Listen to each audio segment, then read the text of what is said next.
اس وقت ساری دنیا کے انسان، کیا کافر کیا مسلمان، وہ من چاہی زندگی پر چل رہے ہیں۔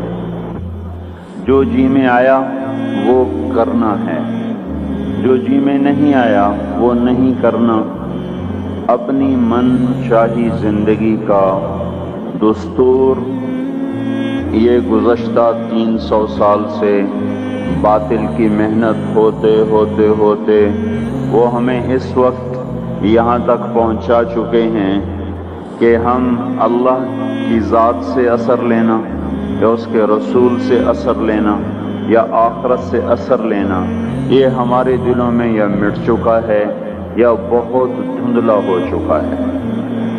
یعلمون ظاہرا من الحیات الدنیا، بس یہ فیصلہ آباد کے 4 دن ہی ہمیں اچھے لگ رہے ہیں۔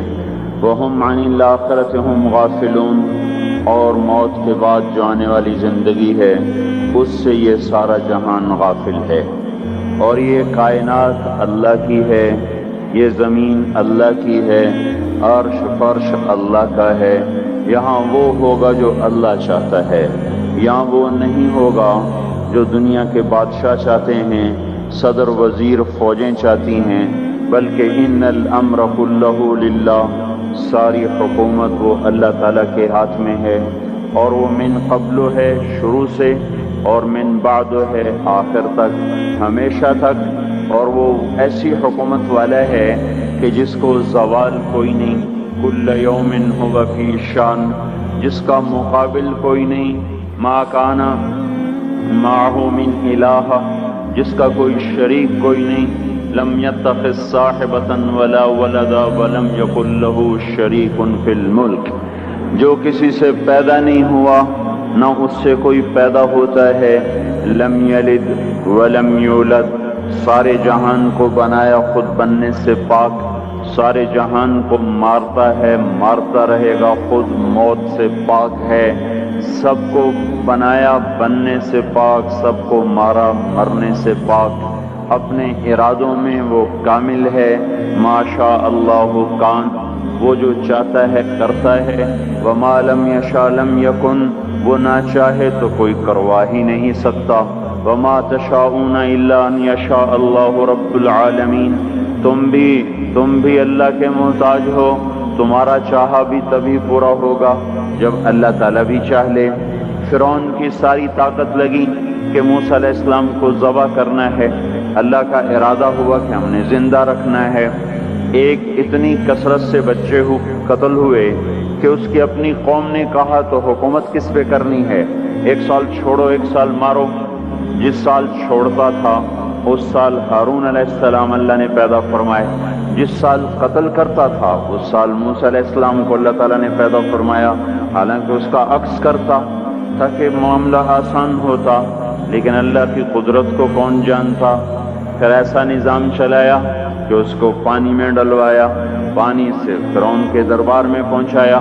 موسیٰ علیہ السلام کی والدہ غمگین، جب یہ دریا میں ڈالوں گی یا ڈوبے گا یا مرے گا، اور اس سے بچانا چاہتی ہوں تو اس موت میں جا رہا، تو اللہ تعالیٰ نے ارشاد فرمایا فَإِذَا خِفْتِ عَلَيْهِ فَأَلْقِيهِ فِي الْيَمِّ، اسے سمندر میں دریا میں ڈالو، وہ دریا اسے کہاں لے جائے گا، فَلْيُلْقِهِ الْيَمُّ بِالسَّاحِلِ، وہ دریا اسے ساحل پہ پھینکے گا، وہاں سے کیا ہوگا، يَأْخُذْهُ عَدُوٌّ لِّي، میرا دشمن فرعون پکڑے گا، وعدو اللہ، اس کا بھی دشمن ہے، اس کو پکڑ لے گا۔ تو موسیٰ علیہ السلام کی والدہ کے جی میں آیا، یا اللہ جس سے بچانا ہے وہی اس کو پکڑے گا تو یہ بچے گا کیسے، وہ تو اس کو دیکھتے ہی ذبح کرے گا۔ تو اللہ تعالیٰ نے ارشاد فرمایا لا تخافی ولا تحزنی، نہ اس کی موت کا غم کھا، نہ اس کی موت کا خوف کھا، نہ اس کی جدائی کا غم کھا، انا رادوہ الیک، تو دیکھے گی میں اسے واپس تیری گود میں لوٹاؤں گا، وجاعلوہ من المرسلین، تیری زندگی میں اسے رسول بنا دوں گا۔ یہ دونوں کام تو دیکھ کے مرے گی، اس سے پہلے نہیں مر سکتی۔ وہ فرعون کی گود میں جائے یا تپتی آگ میں گرے یا وہ طوفانی موجوں میں گرے، بچانا جب تیرے اللہ کا ارادہ ہو جاتا ہے تو کائنات کا ہر سبب پھر حفاظت میں استعمال ہوتا ہے، پھر وہ ہلاکت میں استعمال نہیں ہو سکتا۔ اور جب وہ ہلاکت کا ارادہ کرتا ہے تو حفاظت کے اسباب بھی موت کے لیے استعمال ہوتے ہیں۔ جب وہ عزت کا ارادہ کرتا ہے تو ذلت کے اسباب بھی عزت کا ذریعہ بنتے ہیں۔ جب وہ ذلیل کرنے کا ارادہ کرتا ہے تو عزت کے اسباب میں سے ذلت نکلنا شروع ہو جاتی ہے۔ جب محبتیں لاتا ہے تو نفرتوں میں سے محبتیں نکال کے دکھاتا ہے۔ جب نفرتیں لاتا ہے تو محبتوں کو نفرتوں میں بدل کے دکھاتا ہے۔ اس کائنات میں میرے بھائیوں حکومت اللہ تعالیٰ کی ہے، یہاں وہ ہوگا جو اللہ چاہتا ہے۔ ساری کی ساری نمرود کی طاقت استعمال ہوئی کہ ابراہیم کو آگ میں جلا دو اور اسے ڈال دو، اور لکڑیاں کٹھی ہوئیں، ڈھیر لگایا گیا اور ایسی آگ دہکی کہ اوپر سے اڑنے والا پرندہ بھی اس میں جا کے گر کے راکھ ہو جائے۔ اب ابراہیم علیہ السلام کو پھینکنے کا وقت آیا تو ان کو قریب جانے کا کون راستہ ہی کوئی نہیں۔ ابراہیم علیہ السلام سے کہنے لگے تو خود چلا جا۔ وہ کہنے لگے میں کیوں جاؤں، تم نے جلانا ہے پھینکو مجھے۔ اب پھینکنے کا طریقہ کوئی نہیں، قریب جائیں تو خود جلتے ہیں۔ شیطان نے ایک ہتھیار بنا کے دیا غلیل کی طرح، اس میں ڈال کے پھینکا، کپڑے اتارے، رسیوں سے باندھا۔ جب ہوا میں اڑے تو جبرائیل دائیں طرف آ گئے اور پانی کا فرشتہ بائیں طرف آ گیا، یوں جا رہے۔ درمیان میں ابراہیم علیہ السلام، ادھر جبرائیل، ادھر پانی کا فرشتہ، اور ابراہیم علیہ السلام خاموش، بس اتنا کہہ رہے ہیں حسبی اللہ ونعم الوکیل، حسبی اللہ ونعم الوکیل، اس سے آگے کچھ نہیں بول رہے۔ اور ادھر پانی کا فرشتہ اس انتظار میں ہے کہ ابھی اللہ تعالیٰ فرمائے گا پانی ڈالو، آگ بجھاؤ۔ جبرائیل اس انتظار میں ہے کہ یہ مجھ سے کچھ کہیں تو میں آگے کروں۔ تو جب دیکھا کہ ابراہیم بولتے ہی نہیں ہیں تو وہ بے قرار ہو گئے کہ یہ تو جائے گا تو جل جائے گا۔ جبرائیل بھی تو یہی جانتے ہیں کہ آگ جلاتی ہے۔ کہنے لگے ابراہیم آپ کو کوئی ضرورت کوئی نہیں؟ تو فرمایا اما الیک فلا، ضرورت ہے پر مجھے تیری کوئی ضرورت نہیں۔ اما الی اللہ فنعم، بے شک اللہ کا ضرور محتاج ہوں پر تیرا محتاج کوئی نہیں۔ جا رہے، جب جبرائیل سے بھی نظر ہٹ گئی اور پانی کے فرشتے سے بھی نظر ہٹ گئی تو اللہ تعالیٰ نے براہ راست آگ کو حکم دیا نار کونی بردن وسلام علی ابراہیم، اے آگ ٹھنڈی ہو جا سلامتی کے ساتھ میرے ابراہیم پر۔ تو اللہ جل جلالہ نے ایسا ٹھنڈا فرمایا، اس کی گود کو ایسا، اس کے شعلوں کو گود بنا دیا۔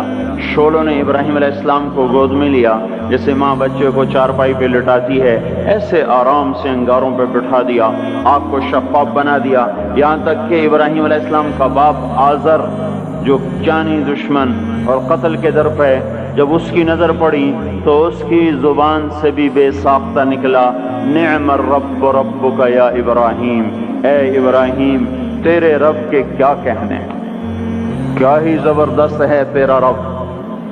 میرے بھائیوں،